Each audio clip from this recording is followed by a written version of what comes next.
정부가 인권위까지 동원해서 윤석열 검찰총장을 압박하고 있고 눈물겨운 노력으로 조국 전 장관을 수호하고 있는 현실에 개탄을 금할 수가 없습니다. 청와대 노영민 비서실장이 어제 조국 가족 수사 인권 침해 관련 인권위에 진정서를 제출했습니다. 제출 관련 브리핑에서 인권위가 해야 할 역할 하나하나를 제시했습니다. 주요한 내용은 인권위는 인간으로서의 존엄과 가치를 실현하기 위해 설립되었고 진정 내용이 인정되면 인권위원장은 그 내용을 고발할 수 있다. 검찰총장은 90일 이내 수사를 해야 하고 수사를 마치지 못했을 때는 그 사유를 반드시 밝혀야 한다. 6년간 검찰의 인권 침해와 관련된 총 938건의 진정 접수 중 31건에 대해서는 소속 기관장에게 주의 등 인사조치를 권고한 바 있음 등을 브리핑을 했습니다. 검찰의 수사가 불쾌하고 불편하다라는 청와대의 속내를 여과 없이 드러내고 검찰총장의 책임을 물을 수 있는 인권위 조사 카드로 윤석열 총장에 대해서 노골적으로 겁박을 하고 나선 것이라고 보여집니다. 최영애 국가인권위원장은 노영민 비서실장과 민주통합당 공천심사위원 동기입니다.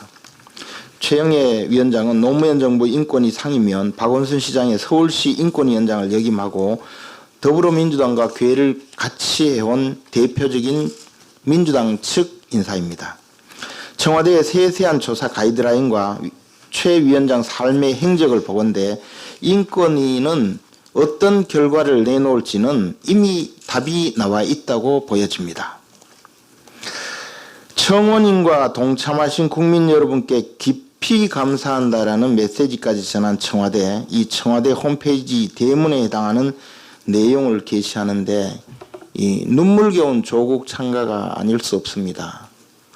조국 장관이 저지른 온갖 비리와 그 가족 일당이 저지른 온갖 비리는 전 국민의 공분을 사고도 남음이 있습니다. 그래서 10월 혁명 당시에 10월 3일 광화문에 모인 수많은 분노한 국민 여러분들의 그 분노를 결국 덮기 위해서 조국 일당은 재판에 넘겨지고 구속도 되고 했죠. 그런데 검찰 조사를 받은 그 업계, 검찰 조사를 받은 국민들 전체로 따지면 제가 조국 전 장관의 대선배입니다. 제가 검찰의 조사를 좀 많이 받았습니다. 그리고 저도 문재인 정권이 운영하고 있는 이 나라의 국민입니다. 저 개인의 인권은 한 번도 생각을 해 주셨습니까?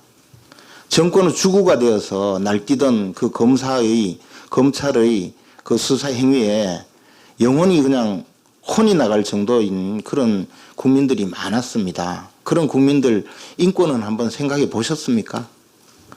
그런 문재인 정부가 이 조국 가족에 대해서 국민의 그 청원을 근거로 해서 인권위원회 대통령 비서실장이 인권위원회에 제소를 하는 이 지경을 만드는 나라, 구소련 시대의 사회주의 국가에서 귀족 계급이던 노멘클라투라가 생각납니다.